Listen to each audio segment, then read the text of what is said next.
बबुआ खेलले छिनरो गेले दीदी की अंगना गे होलिया खेलले छिनरो गेले दीदी की अंगना गे चुलिया खोल खोल जीजा रंगल को होलिया में जो बना गे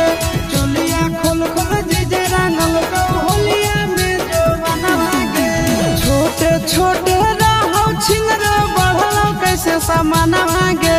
छोटे छोटे छिनरो बढ़लो कैसे सामान गे चुलिया खोल खोल जीजा रंगल को होलिया में जो बना गे चुलिया खोल खोल जीजा रंगल को होलिया में जो बना गे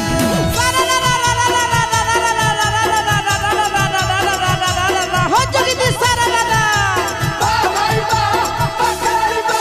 हो तो बियाह जाई भी ससुर